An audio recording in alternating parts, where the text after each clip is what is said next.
Hi, my name's Floyd. I closed a $1 billion deal and woke up in a hospital with broken bones, no visitors, and my name erased from my life's work. They said I wasn't built for this world. My sister smiled on TV, called me a family disgrace, and my mother raised a toast without mentioning me at all. But the worst part? They didn't just cut me out. They planned for me to stay gone. Want to know what I did next? They shook my hand like they meant it. Senator, mayor, state rep, every last one of them leaned in close with their fake teeth and firm grips, as if I hadn't spent 3 years pitching that damn project without a single phone call back. That day, though, they all smiled like old friends. I stood there in my navy blue blazer, hair flat-ironed, heels killing my feet, pretending I didn't notice how my name was barely mentioned on the news release. Still, it was mine. The Phoenix Project had been greenlit. $1.02 billion in funding, the largest infrastructure initiative in Tennessee's recent history. And I'd built it from a folding table in a borrowed office. After the press conference, I stepped outside and called my mother. Straight to voicemail. I tried again. Same result. Maybe now they'll see me, I whispered. Then I tossed my phone in my purse, unlocked the car, and started the drive back to Ashbourne. The sun was falling fast behind the ridgelines, turning the leaves gold and copper as I headed down Highway 11. I didn't play music. I didn't need it.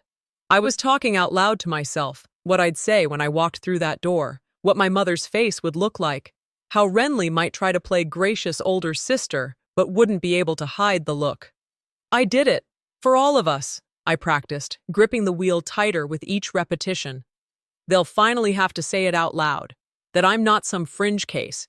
I'm the one who brought it home. At a red light near Rockland exit, I glanced at the napkin beside me. White cotton, the kind they give you at the upscale restaurant I'd just had lunch in. Habit took over. I folded it slowly into the shape of a phoenix. I've done it since I was 12. My hands remember the creases. As I placed it gently on the seat beside me, headlights screamed across the median. There wasn't time to brake. The metal crumpled in a way that sounded final. My skull cracked the steering wheel. Glass exploded around me like a swarm of angry stars. I remember the sharp burn in my ribs, the way the world tilted sideways. A paramedic's voice, distant, underwater, shouted, "We're losing her!" And the dashboard clock blinked 11:11. Darkness. The light above me was too clean, too cold. My arms couldn't move. My throat burned. There was a tightness in my chest like something heavy had been left there. A nurse passed by the foot of the bed, checking something. She didn't look at me. I blinked. "Where?" She didn't answer right away. Then, "You're at St. John's, ma'am. You were in a car accident. You've been unconscious for about 3 days." My lips barely moved. "Did my family—" The nurse glanced at the chart. "There's no one listed as an emergency contact. Your sister Renly was notified. She said she's tied up with logistics." No one else responded. I lay there, staring at the ceiling. The fluorescent light flickered in rhythm with the beeping monitor. On the wall-mounted television, muted news headlines ran, "Phoenix Project greenlit. Renly Raymer leads regional infrastructure team." My name didn't appear. On the third day, the younger night nurse came in early. She seemed flustered, looking around like she'd lost something. When I stirred, she froze. "Sorry, Ms. Raymer, I forgot. Your room has the liability recorder on, for legal protection." I frowned. Liability for what? Before she could answer, she accidentally tapped the playback button on the corner console. A tinny voice played through the speakers. "She's a PR disaster," Renly's voice said, unmistakable. "If she wakes up and starts demanding anything, we're sunk. I'm stepping in now. Effective immediately." Another voice followed. My mother's. Odessa. Cold as ever. "She was never meant for this world. Let her stay out of it." The nurse scrambled to stop the recording. But it was too late. I didn't ask questions. I didn't scream. I didn't cry. I just lay there, listening to the ceiling, and whispered, "So this is what being erased feels like." The ceiling hadn't changed. Same flickering light, Same small hum from the vent above me, but the silence, that had shifted. It no longer felt neutral. It felt personal, like someone had vacuumed the oxygen out and replaced it with something sharper. I was awake, not just conscious, but clear. A nurse came in with the morning vitals, the same one who had handled my IVs 2 days earlier. She smiled politely, avoided eye contact. Just as she was noting something in the chart, she said, almost casually, "Your sister had a prayer dinner at the house last night. It was in the local paper."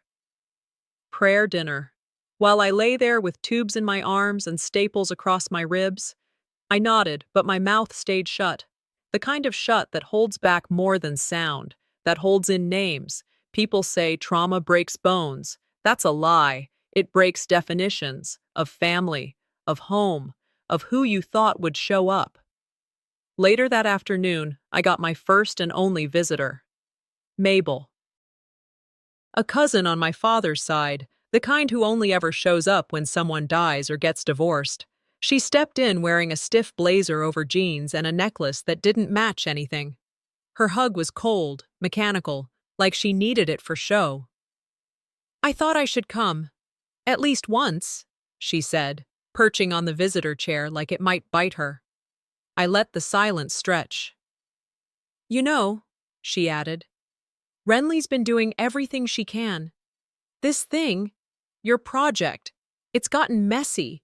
People are talking." My throat tightened. "You mean the thing I built?" Mabel cleared her throat. "Look, I'm not here to debate. It's just, this can't become a scandal. For the family." There it was. Not, "We miss you." Not, "We're glad you're alive." Just, "Don't make this messy. Don't embarrass the name." I stared at her until she looked down at her purse. She left 10 minutes later, saying something about traffic. No one came after her. That night, when the nurses changed shifts, I found the voice recorder again. It had saved more than I thought. The file was dated 2 nights after my crash. I pressed play. Renly's voice came first, sharp, businesslike. "This is about preserving legacy, not mourning a PR liability."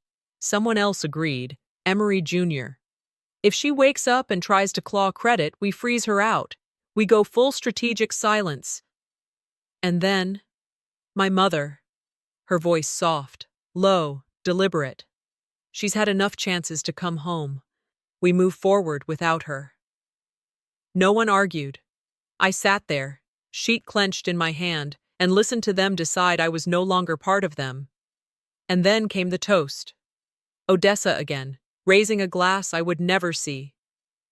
"To Emery and Renly, the children I can always count on." I didn't cry. I didn't scream. I played it again, just to hear it one more time. Part of me hoped I'd misheard. That maybe there was a catch in her voice, a hesitation, something human. But it was clean, surgical. She didn't forget me, she erased me. By morning I'd stopped referring to them as my family. In my head they became they, not we, not mine, just them. The napkin I'd folded into a phoenix during that long drive now lay flattened beside the bedside tray. One edge torn, the rest crushed beneath a water cup. I started to type a message to the hospital board. "Please remove family from my approved visitor list." I deleted it. Not yet. I wasn't going to give them the satisfaction of calling it a choice. Later that day, I whispered, more to the ceiling than to myself, if I don't belong to them, maybe I was never theirs to begin with. They discharged me just before noon. Not a single face I knew came to pick me up. The administrator handed me a paper bag with my prescriptions and said someone from the family had arranged a hotel stay under a group account, not a homecoming. A handoff. He gave me the address, said a car would be waiting out front. When I asked who booked the room, he looked down at the form. Renly Raymer. Of course. I didn't speak much during the ride. The cab smelled like cinnamon air freshener and worn leather. I held a small folder in my lap, the one I'd managed to keep from the ambulance. Inside were hard copies of pitch notes, contracts, early project diagrams. My name was on every page. As we pulled up to the hotel, a new kind of ache took hold, the kind you feel when you're paying for something you used to own. The woman at the front desk smiled like a waitress at the end of a long shift. "Welcome, Ms. Raymer. We have you under the Raymer corporate account. Just a heads up, any incidental charges will need to be approved in advance." She handed me a key card. No, enjoy your stay. No eye contact. The room itself was sterile. New linens, crisp corners. But there was no warmth, no indication it was meant for recovery. It felt like a corporate flat, set up just enough to keep me quiet and unseen. I sat on the edge of the bed, let the quiet press in. They hadn't sent me to heal. They'd stored me. Later that evening, I opened my laptop. The welcome screen was different. New branding, new logos. I navigated to the shared drive for Phoenix. The Founders tab used to list my name, followed by Renly's. Now it was just hers. Primary Visionary, Renly Raymer. I searched the folders. Everything had been renamed. The proposal had edits I hadn't written. The executive summary was identical, except for the author tag. Then I found it, a scanned PDF. Legal doc, statement of transfer. From me to Renly. Dated the day after the crash. I stared at it for a long time. I didn't remember signing anything. Because I couldn't have. I was on a ventilator. I called Halden, straight to voicemail. I called again. "This number is no longer in service." I stared at his name in my contacts. We weren't just exes. He'd been my legal counsel. He knew exactly what he was doing. I tried to order food. Declined. I double-checked the card. Called the front desk. The man on the phone said, "Ms. Raymer, we've been instructed by the Raymer family account to block unauthorized charges. Your name has been flagged." I didn't yell. I hung up, grabbed my coat, slipped on sneakers, took the elevator to the lobby, then stepped out into the night. I stood there in my hospital-issued clothes in front of a 5-star hotel, phone at 1%, and felt it, that slow freezing of space around you when every exit has been quietly sealed shut. I texted my assistant. "Need a charger." Long story? The screen went black before I hit send. Glass reflected me in the lobby doors, shoulders curled forward, bruises fading yellow, hair flat. But my eyes, they didn't look like they used to. "They're trying to erase me," I whispered. But they forgot one thing. I opened my laptop again, pulled every version of every doc I'd ever saved offline. Proposals, emails, notes from my father, early sketches, voice memos, all with metadata, time-stamped. I started labeling folders, one after another. They wanted a PR narrative. I'd give them facts. I didn't have to scream. I just had to prove. As I walked out of the lobby to clear my head, a man passed by on the phone, laughing. "Yeah, Renly's handling everything now," he said. "She's the face." I tried logging into the Phoenix Project portal that night. 3 failed attempts, then access denied. They hadn't even bothered to change the username, just locked me out, like a guest who overstayed her welcome.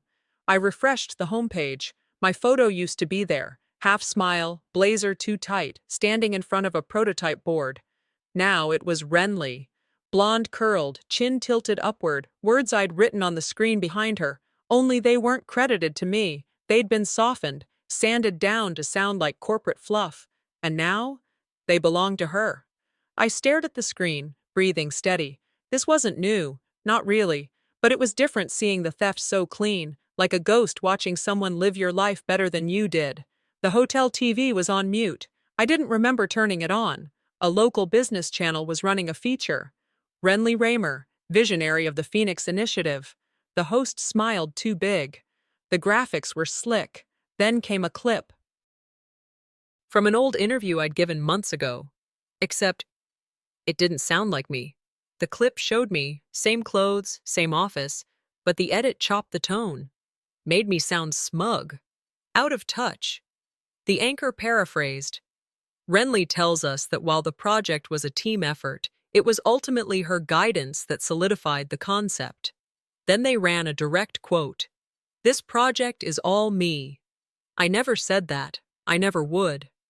I sank back into the chair, arms folded across my chest, letting the anger find its rhythm.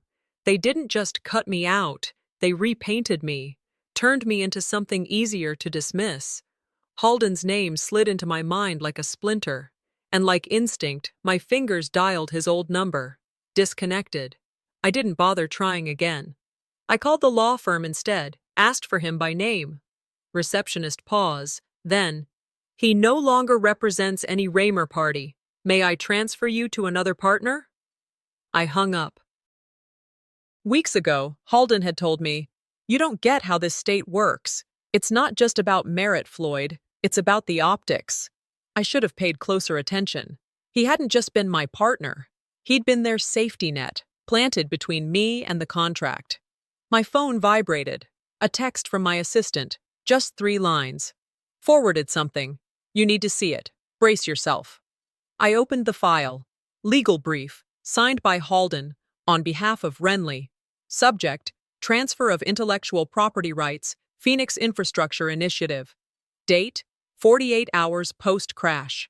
I was on a ventilator. And still, they managed to get my signature, digitally, fake or forced. Didn't matter. It was filed. I stared at it for a long time, hands cold, breathing shallow. Then I whispered it out loud. They thought I wouldn't wake up. I opened my laptop again, typed out a full post for social media, timeline, screenshots, quotes, receipts, every detail laid bare. Then I stared at it. Closed the tab. Not because I was afraid, because I wasn't done collecting. I pulled out a fresh notebook, started a list. Things Renly feared. Not emotions, not drama. Data, exposure, screenshots, audio files, affidavits. Facts don't need hashtags. They just need order. The next morning, just as I reached for the room service menu, the hotel TV flickered again. Coming up next, a live sit-down with Renly Raymer, what the future of American infrastructure looks like from her chair. I didn't reach for the remote, didn't rage, didn't sigh. I just whispered, "Let her speak first. I'll make sure her words don't age well." I woke to a message from my former assistant, just a screenshot, no caption. The image was from a major feature on the Phoenix project. Bold header, polished layout, press-ready smiles, and in the center of the photo, Renly, standing where I had stood, chin lifted like a queen ready to inherit her land. But that wasn't the part that hit hardest. The photo was from the day of our pitch. I knew because I remembered exactly how the lights hit the back wall, the clothes, the banner, the small smear of ink on my collar that I forgot to clean. The photo used to have me in it. Now my face was gone, cropped clean. The caption, "The Raymers' Next Generation, Renly leading forward." I wasn't mentioned, not once, not even in the fine print. They hadn't just removed my name, they'd deleted the space where I used to be. Around 10 that night, I ordered a ride. Didn't tell anyone where I was going. Didn't need to. The Raymer family estate still sat at the end of Glenbury Drive. Porch lights on, lawn perfectly edged, a place that looked like it was waiting for a magazine shoot, not a daughter. I stood at the door for a full minute before punching in the old code, 2189. It still worked. Inside smelled like lemon cleaner and floral plug-ins. Too clean, too intentional, like someone had tried to scrub the past out of the walls. I walked slow. Each photo in the hallway was straightened, lit just right. Emery's graduation, Renly with the mayor, family portraits where I was conveniently missing, or standing far enough on the edge that they could crop me without even zooming in. I found my old door. There used to be a brass plaque, Floyd's room. Now it had a sticky note. Storage, no entry. My name had been scratched off in pen, sloppy, almost angry. I opened the door. The room was gutted, furniture stripped, walls bare. Boxes stacked like someone had just moved in or was waiting to move out. A black trash bag sat open near the window. Inside, notebooks, sketches, a school ID from senior year, and near the top, crumpled and stained, the napkin I'd folded into a phoenix. I sat on the floor, knees drawn up, back against the wall. I didn't cry. I didn't breathe heavy. I just let my head rest back and listened to the quiet. It didn't feel like my room anymore. It felt like a scene left over from someone else's life, like I'd been a guest here, temporary, and no one had ever intended to tell me. Months ago, we'd had a meeting Renly called a family alignment. She brought in a branding consultant, said it was about unifying the image for business and legacy. Streamline the identity, she said. Cut anything that doesn't serve the brand. Someone asked, what if that includes people? She smiled and answered, then they've self-selected out. If someone doesn't add value to the brand, they dilute it. I thought she was talking about logos. I didn't realize she was talking about me. Now, standing in the bones of my own childhood, I saw it for what it was. This wasn't neglect. It wasn't oversight. It was strategy. They didn't just delete me from the family, I whispered. They deleted my place in the story. I stood, straightened my coat, walked out without touching another thing. In the hallway, I passed the old grandfather clock. Midnight. One deep chime. I pulled out my phone, typed a note to myself. Tomorrow, print every version of every document I ever submitted. This wasn't rage. It wasn't grief. It was reclamation. As I walked back down the hallway, I gave the door one last glance. The sticky note still fluttered in the hallway draft. Storage. No entry. I woke before the sun. My body still ached, but something had shifted. I wasn't scared anymore. Not even angry. Just clear. I looked in the mirror across from the bed.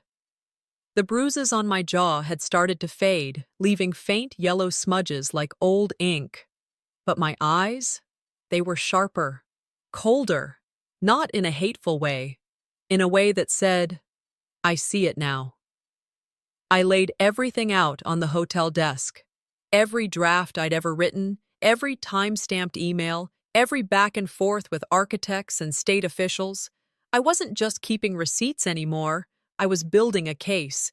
Each document went into a labeled folder, printed twice, saved in the cloud, on a thumb drive, on a hard copy backup in the hotel safe. By the time the sun reached halfway across the window, I'd created a war chest. And then, the phone rang. I almost didn't answer. It was a number I didn't recognize. Floyd? A voice said. It was Ruby Kale, the housekeeper. I hadn't spoken to her in years. Hi, Ruby. I know this might be strange, she said, her voice gentle. But I found something in your father's room. Something he told me to give you, if things ever got ugly. I didn't ask questions, just wrote down her address and got in the car. It was an hour outside Ashbourne, long roads, no traffic, just me and the rumble of the tires and a heaviness in my chest I couldn't name. Funny how the ones who clean up after everybody else always see what no one else does. Ruby met me on the porch. Older now, stooped. But her eyes, they held something steel underneath. I kept it in the freezer, she said, leading me into the kitchen. Figured that was the safest place in that house. She handed me a plain envelope and a USB drive wrapped in 2 layers of foil. He gave it to me a month before he passed, said, if they go too far with Floyd, give her this. I opened the letter right there, my father's handwriting, sharp, narrow, disciplined.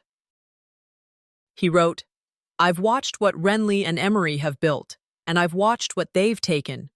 You remind me of the part of me I buried to make peace with them. I'm sorry I didn't stand up for you sooner. If you're reading this, it means I failed to stop them. But I believe you'll finish what I couldn't. I didn't cry, not out loud, but my hands shook. The USB held audio files, folders labeled by date. One was from 3 years ago, me and him sitting in the garage, hashing out the foundation for what would become Phoenix. Click. My voice filled the kitchen. This isn't just infrastructure. This is dignity, poured into pavement. Another folder. Initial vision. Floyd only. He'd saved it all. And Renly wasn't in a single frame. Dates, voice, metadata. They couldn't erase this. I looked at Ruby. She just nodded. No smile, no pity, only understanding. I drove back in silence, the USB tucked in my coat pocket like a loaded weapon. Back at the hotel, I didn't blast the news, didn't post, didn't call anyone. I saved the files to 3 places, printed every page, made a backup on an external drive I hid under the mattress. And then I opened a new folder, labeled it, "For release, if they strike again." They thought I'd stay quiet, but I wasn't afraid anymore. Before I left for the evening, Ruby handed me one more envelope. "There's a photo in here," she said. "One your mama made sure never saw daylight." I didn't wear black. Too dramatic. I chose slate gray. Quiet, neutral, no emotion on fabric. I wasn't there to mourn. I was there to observe. The hotel mirror caught me just before I left. My shoulders were straighter now. Not strong like steel, strong like stone. Like something that had survived the weather. I zipped up the small leather pouch that held my flash drive, timeline, backup documents, not for drama, just for facts, facts that didn't blink under light. "Control the frame, control the fallout," I whispered. The venue was polished, wide marble lobby, banners too big for the space, Renly's name in all caps above the words, "Future of Infrastructure." I walked in early. Security nodded. Badge check. No one stopped me. A text buzzed on my phone. "You okay?" It read. From a number I hadn't saved in years. A contact from media, one I once trusted. Attached was a link. I clicked. A video played. My face, my voice, my background. But I didn't say those words. They don't deserve me. I built this. They're parasites. My jaw locked. I remembered the meeting it was pulled from. Months back, a closed-door session with 3 investors and Halden. There had been a camera, yes, for record-keeping. Someone had edited it, spliced lines together. Warped tone. Made it sound like I was raging, selfish, delusional. Not erased. Rewritten. I closed the link. Turned off my phone. Walked deeper into the room. No panic, just purpose. At the registration table, a young woman smiled, handed me a lanyard.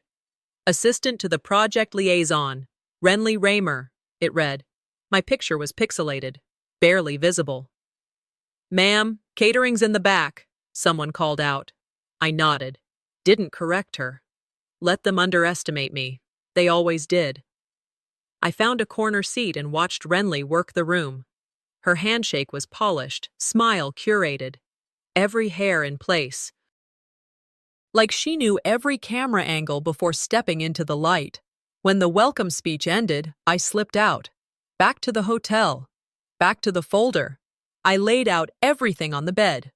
Timeline. Footage. My father's letter. Ruby's USB. I stared at the badge. Assistant. I placed it next to a folder labeled Founder. No heat in my chest, just clarity. "They played digital," I said aloud. "I'll play documented." A knock on the door startled me. A delivery man. Package in hand. I signed. He left. Inside. A thick envelope. Cease and desist. Unsigned, but I knew the style. The threat was buried in soft language. Any further claim to Phoenix Project will be considered defamation. I placed it on the nightstand. Didn't open it fully. "They're scared," I said quietly. "Good." I stood in front of the window, stared out at the town below. "I wasn't erased," I said to the glass. I was just paused. I turned, picked up the phone, dialed the number that had been sitting in my notes for months. When someone picked up, I said, "I have a story, but I won't give it to just anyone. I want a woman in the room when I tell it." They never expected me to show up. Renly stood under a cascade of studio lights in a velvet blazer, her hair teased high like she was running for office instead of running from the truth. Every reporter had their phone out, every camera trained to her angles. The entire hall buzzed with the kind of energy only a choreographed lie can command. And me? I walked in through the side door. No badge, no name tag, no welcome. That was the point. In my coat pocket, the flash drive was warm from my palm, the last backup of everything that mattered. I sat in the third row from the back. Nobody turned around. Good. They built this stage on my silence, I whispered to myself. I'm about to make noise. The host introduced Renly with all the usual fluff. Visionary, pioneer, leader of the next generation. Applause thundered. My hands stayed in my lap. She started her speech with practiced warmth. Our family legacy is rooted in unity, she said. Phoenix was born not out of one voice, but of many, of belief, of shared vision, and of love.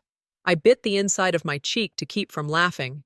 Standing behind the curtain to stage left, I found Talia, the young journalist I'd asked to be here. She looked at me, nervous. Are you ready to speak? I shook my head once. No, I'm ready to be heard. Renly motioned for the technician to begin the highlight reel, a glitzy summary of her contributions to Phoenix. Only, the file had already been swapped, the lights dimmed, and the screen lit up with something else, grainy footage. Security cam angle. No filters, no edits. Renly in a private office, flanked by two attorneys. Her voice, crisp, cruel, undeniable. Cut her name. This is my chance. She won't even remember this when she wakes up. The room froze. No gasp was loud, but the silence swallowed the air. Phones came up. Whispers turned into a buzz that spread like a fire. Talia leaned in toward me. You just ended her, she whispered. And still, no one clapped. I stood, walked down the side aisle, stepped onto the stage. No one introduced me. I didn't bring a slideshow, no printed bullet points, no blazer, no makeup. I stepped up to the mic and looked at the same faces that had clapped for her. That, I said, nodding to the screen, was the moment they decided to erase me. I paused. I chose not to disappear. Then I stepped away. No applause. No music. Just room. Because truth doesn't beg for ovations. It just needs air. Outside the building, the wind was sharp. A reporter stood nearby, recording voice memos. I handed her a sealed envelope. Inside was the original Phoenix contract. My signature. Dated 5 days before the accident. Untouched. Unforged. No one would bury my name again. As I stepped into the hallway, I passed Renly standing against the wall, her face pale but composed. We locked eyes. She whispered, "You really did it." I didn't flinch. I just whispered back, "That was just part one." I wasn't invited. The flyer called it a national ceremony honoring key contributors to the Phoenix Initiative. The state seal sat proud and clean at the top, and Renly's name was in bold. Mine wasn't mentioned, not in the title, not in the subtext, not even in the attendee list. I found out about it while scrolling past local headlines at a coffee shop. It didn't sting the way it used to, just confirmed what I already knew. They didn't forget me, they just refused to say my name. That day, I made myself a cup of tea, stood by the window, and watched the sunlight creep across my floor. No press, no speeches, no applause. And still, I smiled. Some silences, I said to no one, speak louder than headlines. What they didn't count on was that the public already knew. Since the footage dropped, the tide turned fast. Op-eds ran with titles like Buried Brilliance and The Woman Who Refused to Disappear. Social media threads lit up, women tagging each other, stories surfacing of being sidelined, miscredited, erased. Talia's op-ed hit hard. The woman behind the frame. She didn't embellish, she didn't campaign, she just wrote what she saw, and people believed her. Strangers sent emails, long ones, kind ones, women in their 60s who had trained men who later took their jobs, quiet professionals who'd built programs, led departments, raised kids, and were remembered only as someone's wife. They didn't write to make me feel better. They wrote because someone finally said it out loud. They didn't just see me, I wrote in my notebook. They saw themselves in me. A few days later, I got a letter. The envelope was pink, glitter-stamped. Child's handwriting. Dear Aunt Floyd, I saw your video. Mama says not to believe it, but I think you're smart and kind. Can I visit you? Clara. Inside, she'd drawn a woman standing next to a red bird. The wings were uneven, the coloring outside the lines. But I knew what it was supposed to be. Phoenix. I didn't cry. I didn't laugh. I just held the paper against my chest and breathed. Even if the family I had never returned, I could still be someone's first example. I started walking again, around town, downtown, same streets I'd once rushed through with blinders on. People nodded. A few smiled. At the coffee shop, a stranger paid for my drink. No words, just a small gesture that didn't need explanation. I walked into the bookstore 2 blocks down. There, on the middle shelf, was a magazine folded open, an article about Phoenix. The author was anonymous, but the phrasing was mine. It no longer hurt. It just was. Power is never taken back in full, I wrote later that night. It's rebuilt, quietly, from what they thought we'd never recover. Back at my apartment, I put down my bag, kicked off my shoes. The photo frame Ruby had given me still sat on the side table. My father holding me as a toddler, both of us blurry and smiling, not posed, not perfect. I set the letter from Clara next to it, and beside that, I unfolded the Phoenix napkin, the same one, carefully, slowly, pressed every crease back into place. This time, I said aloud, I'm the one choosing what stays. My laptop pinged. A new email. Subject line, Consulting Opportunity, Global Resilience Initiative. I smiled.